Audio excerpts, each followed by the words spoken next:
Greetings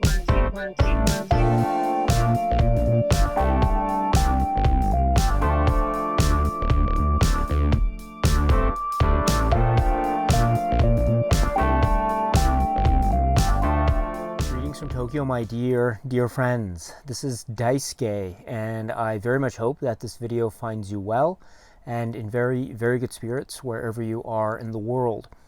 I would like to take this opportunity, if I may, to continue on with answering more viewer questions. I was so fortunate and lucky and very privileged and honored to have been able to receive from you, my dear friends, a number of questions of a cinema-related nature. So I'm very sorry for not going through them as quickly as I would like. I'm very slow with this sort of thing. So once again, please accept my deepest apologies on that front. But I have read the questions, and I think they're really very splendid indeed. So thank you very much for expressing an interest in what it is I might have to say on a certain topic that you have asked in your questions. So thank you very much, my dear friends. You are so very kind indeed. And so in that spirit, let me now go to the next question, which is from our dear friend Travelin Man. So hello, Travelin Man. I'm always so thrilled to hear from you. You are so generous with your time, and you watch the videos, and you comment, and you share with us, and you share with me the progress and status and updates when it comes to your own cinema journeys. So Travelin Man, thank you so much, my dear friend, and I look forward to our conversations in the future. And so, but you are coming here with a question, or a number of questions, I should say. So this is your question. Are you a film student? Did you study film in college? The way you articulate your reviews, it's in the format of a film teacher or a writer-director. Wow. So Travelin Man, thank you so much. Thank you so much for that question. I am, well, just to give you some background, I have, at the moment, I'm never in my life have I had any direct connection with, say, the film industry or filmmaking on a professional level. So I am not a writer-director, and I'm not a teacher. I'm not a film studies academic or scholar in any capacity. And also, I am not a film critic. I'm not a professional film reviewer. So I don't have that experience. Coming towards or approaching cinema from a viewer perspective and a consumer perspective as well, because these are in the form of, say, Blu-rays or DVDs that one purchases, or movie theater tickets that one purchases in order to be able to go into the theater and watch a film or something of that sort. And so I'm approaching it purely from that vantage point. I was, when I was a student in university, I wasn't a film studies major, but I did take a number of film studies courses. This is not film production, but film studies. So there's, say, film production, which is about the technical aspects of making films or short works, etc. So I never took any film production courses. I took film studies courses, which is the academic or theory or film criticism aspect of film studies. And so what that encompassed was essentially reading a lot of film theory that forms the foundational basis for film studies as we know it right now. And so there was that combined with a syllabus for each particular film studies course that I was able to take that covered, say, certain aspects of the progress of film history, etc., or the progress of, say, film criticism. And so film criticism is, of course, the sort of external way in which films are, say, processed and observed and regarded. And then film theory maybe is part of that, but maybe another way to think of film theory would be the thoughts and philosophies upon which the notion of cinema, what it is and what it can create, and the psychological possible or psychological possibilities, meaning the ways in which cinema and certain techniques embodied in the cinematic craft might be able to enhance or otherwise engender or encourage or cause a type of reaction on the part of the viewer. And so, and therefore, there's the idea of a type of embedded meaning within, say, the scope of the technical processes that are involved in the process of making a film or making a piece of cinema or cinematic art. And so there are, I think, those tracks, I think, are very much connected with each other. But that's the general format upon which film studies was based or premised upon. At least the bases upon which the courses that I was very fortunate to have been able to take were sort of founded on. So I didn't take a lot, or I didn't take as many as I would have liked to, but I did take, for example, Introduction to Film Studies, and also courses on, say, Brazilian cinema and Polish cinema, and also film theory and film analysis. And there would be these really intricate and fascinating the syllabus, which would be also the works that we'd have to read, and also the films that we would be expected to watch, for each academic unit within that course, the semester, whatever. So that was a really fun time, and it was very enlightening, and it was eye-opening. It was really a moment of my life, those few years of my life, that I'm so grateful to have been able to have had, because it did open my eyes to so many things that I had hitherto not been able to even consider or think about or contemplate up to that point. And so I just be able to see some of these works, and to not, maybe I wouldn't be able to reach the level of sort of intellectual discussion that was taking place. I was just sitting there and listening and absorbing and trying my best to keep up, and not understanding everything, but just trying to at least listen to the words being spoken by these brilliant people who are carrying on these discussions and conversations and debates about certain aspects of this cinema or this piece of film, etc. So, and to be able to watch these feature-length films, short films, and the like. So that was a really great experience for me. But I must emphasize again that that does not make me in any way whatsoever any type of academic or scholar when it comes to film studies or film criticism or film theory. I'm not at all in that department. I'm just merely fortunate enough to have been able to read some very basic texts on some aspects, but not on a deeper level, unfortunately. So I was very fortunate to have been able to take a few courses during my undergraduate years. But since I graduated, I wasn't able to keep up with any of those studies beyond, say, a non-academic setting. So whatever was available, say, online or bookstores or that sort of thing, I just try to read maybe casually.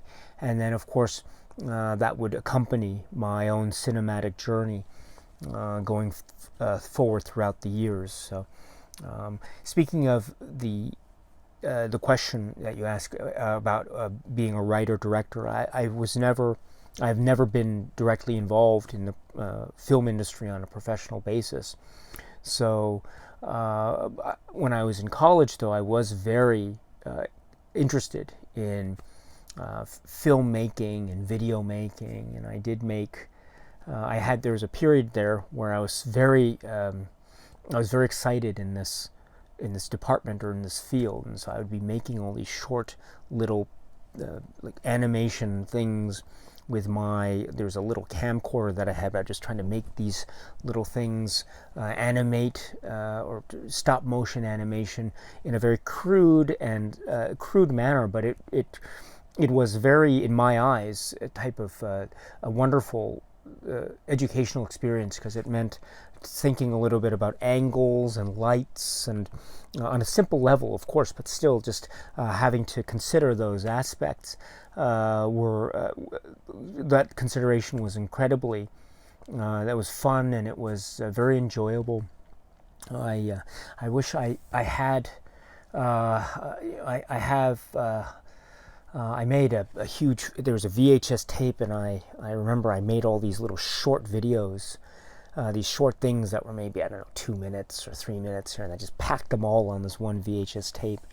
Unfortunately, I don't know where that tape is, so it's probably lost to time and space. It's probably decomposed by now, lost and forgotten. But I do remember there were some shorts that I made. For instance, I was fascinated by stop motion, and so I took these little kind of cars, and I just animated them, and they're just having these one car chasing another all throughout my house. And so you had these little toy cars that chasing each other, and just the stop motion. I remember I was just by myself, just moving the car a little bit, and then just taking a shot, and then moving it a little bit, and taking a shot, moving a little bit, and I was just doing that. And I was staying up all night, and it was, and just it took all this time to go from here to here. It was a very laborious process from my point of view, but it was a really wonderful and engaging experience, because it meant that I had to think in those terms, which I had never done before. So that was really an eye-opening experience in that way. And also, I was fascinated with the idea of shooting something or shooting something on video and then playing it in reverse. You had this reverse effect, and so it's not in any way reaching the heights of genius of, say, something like, I don't know, Twin Peaks or anything like that, but it was something on my level, much more sort of maybe simple and much more kind of introductory level stuff that I was trying to do on my own or with a group of people, which was to have a type of, I remember it was a love story, and it was the whole premise was you have these people who were students at the university, which I was attending at the time, and the whole thing was, it was a silent film, so there's no dialogue. It was just this type of it was shot on digital, so you could achieve that type of effect, the sort of the flickering frame effect, and if you added a sort of tone to it, which was like a sepia tone, and so it was meant to suggest a silent film look. And there was no dialogue, but we had music that was added over into it, and it was set in modern day, and it was about one student meeting another, and they just met and just walked around and had a nice time together, and then they said goodbye, but they said they wanted to be with each other, and so that was the whole concept. But I thought it would be cool to shoot it all and in reverse. So what happened was we shot it, and they would be walking backwards. So you'd start at the end and then go back to the beginning, and it would be shot, more or less in sequence, I think. But then if you played it in reverse, the main characters would be seen to be going, say, in the quote unquote right direction, but everything around them, the cars and the traffic and people walking, they would all be going backwards. And so the whole concept was these people are sort of meant for each other because they're in sync, while the rest of the world around them is going in a completely opposite direction temporally. So I thought that was a neat little gimmick. But and from my very sort of amateur level perspective, I thought it was I thought it was very charming. But and then what did it had the final shot was they decide to walk away, and they're very sad because they have to say goodbye, and then one of them turns around and says, I love you, and it was silent. So you see the person say something, and you have a title card, and then the other person turns around and they run together. Well, actually, they ran backwards. They started together and they ran backwards. And so when you played it in reverse, you could go like this, and they go together, and then they embrace, and then they turn to the camera, and that was it. And fade, and it cuts to a blank screen, and there's a title card that says, they got married a couple of years later, and then they divorced, and that was the end. So that was the work that I. And then what did I do? I tried to combine it with some other footage that I was working on at the time that really wasn't doing anything. And I decided to just put it all into this one thing, this one epic thing, and it would just be this weird amalgam of all these unfinished ideas that I had that would then sort of climax, if you will, with this final short component, which is the love story. And so that was the whole concept of this thing. And it was a very, and I remember actually the whole work. There was a student-run, maybe short video festival that was held on campus. It was a very modest affair. So, but it was shown in the theater, and I remember there were some people who came in. It wasn't packed or anything. Maybe just a few people who were in the theater watching it, and my work came up. And I don't think I got any. I don't remember anyone commenting on it. So I think it just sort of played, and that was it, and it was over. So and then that was it. That was the end of that. I don't have that videotape anymore. So unfortunately, that too is, I think, lost to time and history. It is now dust, I suppose. But I guess it still remains only in my memories. And so those are fun times. I think it was a really lovely time to have that. But here I am. I'm rambling, so I apologize, Travelin Man. I didn't mean to do that. But that's just to close the conversation. Let me say that there was a period, yes, where I was very interested, again from a very amateur perspective, without any formal training. I was very interested for a short period of my life in maybe the filmmaking process to a certain degree, or video production process to a certain degree. That ultimately didn't turn into anything. And so I essentially I stopped doing that, and I haven't thought about doing that sort of animation work for the longest time, or short film work for the longest time. Once in a while, maybe I think, oh goodness, maybe I'm sitting somewhere, I'm walking, I'm in a park, or I think there's a particular moment that I look around and, oh my goodness, this would be a great shot. Something like that in a particular short film, and it wouldn't necessarily go anywhere. I did have another idea that I always wanted to shoot. That was it was this kind of it was this idea of a it was a sort of play on. There was a movie which is called Reefer Madness, and so I actually wrote a book. It was a novel length thing that I wrote when I was in college, and it was essentially this story that was starting out as being a type of maybe homage, or maybe reworking of certain aspects of that type of reefer madness type of genre, and then it turned into this thing about time travel and this evil doctor and the identity of the evil doctor. Who is the evil doctor that's trying essentially to use time travel to take over the world? And so, but the evil doctor has some very mysterious motive behind wanting to essentially use the aspects of education about drug use, and taking those, or using that as a type of front in order to forward his his completely separate plans for world domination, again using time travel.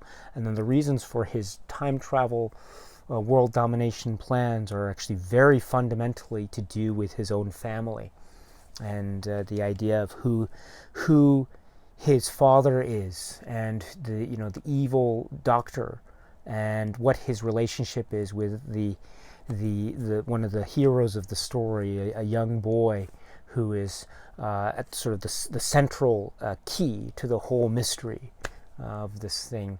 And so that was the arc of the story. It was a 3-part kind of novel, and it was and then I was hoping, oh, this would be great. We can have fights. We can have all these rogues gallery and people fighting each other, and there would be this giant thing at the end, and it could be made in this maybe a B movie type of or Z movie type of thing, so you could have a low budget and not worry too much about hyper realized special effects, and you can get my friends and do that. So I had that plan, but unfortunately it never. I tried a little bit. I tried to shoot a little bit of it with the help of some people who are more technically sound or technically minded when it came to using the camera and stuff. And I tried that, but unfortunately it never turned into anything. And so I was, and so it just ended being this this sort of novel length writing that I wrote. And that too never turned into anything, but it was a fun exercise, and it was something that I now that I think about, I enjoy. I forget the title though. It had a long title. It was something like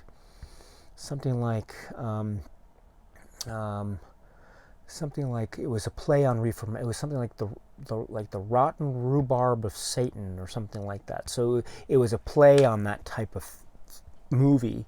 And then it turned into something completely different, and it turned into this time-traveling story about sort of the battle between good and evil, or something. So, yeah.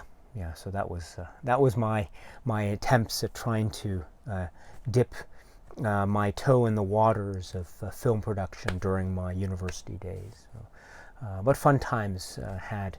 Had, that's for sure. And so I'm glad I was able to at least try a little bit and just figure out those few things. It is a very exciting and fun process, and I'm very much I respect and I'm in awe of anyone who's able to do that, and in their way, in their own unique individual vision.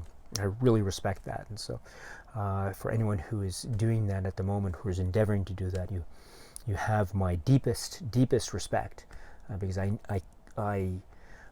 cannot imagine the type of effort that is needed in order to create that kind of project. So please, if you are out there, please keep up the great work on that front. So anyway, Traveling Man, I'm so sorry. Thank you very much. Your question made me think of all these things from many years ago. And so thank you so much, my dear friend. I will still keep doing this YouTube channel as long as I can, just talking about movies and things of that sort. So I hope along the way I can still get to hear from you and updates from you on your own cinema journey. Travelin Man, thank you so much, and I hope you're well. Okay, so that's it for now. And so until we meet again, please be happy and healthy and well, and please keep on watching a lot of great movies. Thank you so much, as always, for your time. I very much appreciate it. Stay strong, stay safe, and cheers.